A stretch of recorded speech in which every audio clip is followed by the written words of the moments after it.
Federal officials are transferring those kids taken from their jailed parents to facilities all across the country, including some facilities here in our area.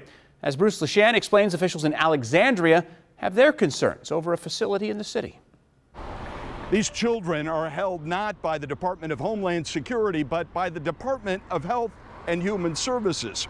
It tells us that it has facilities to hold these kids in a total of 17 different states, including Maryland and Virginia. It will not tell us specifically where those facilities are, but we were able to figure out that one of them is right here at the Northern Virginia Juvenile Detention Center in Alexandria. It's basically like a jail, except for teenagers instead of adults.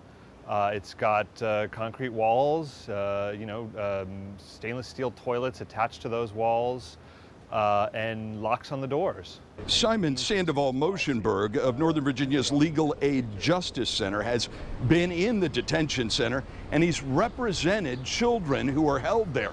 Ironically, the facility is leasing as many as 30 beds to the federal government because Alexandria and Arlington no longer need them. They have been trying to keep juveniles in the community. And so the facility thought, essentially, we've got all these beds and nothing to do with them. Let's renew our contract with the federal government to get some immigrant kids filling these beds. An official at the detention center declined to comment and told WUSA 9 to call Health and Human Services, which to this point is also declining to talk. But Alexandria officials have expressed concern for months about the idea that the city is involved in what they say amounts to a youth immigration detention center. In Alexandria, Bruce Leshan, WUSA 9.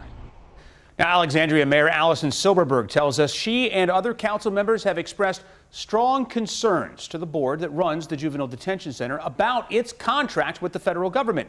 But the contract was agreed to by board members appointed by Arlington and Alexandria, and we don't know at this point the categories of children held there because HHS declined to tell us.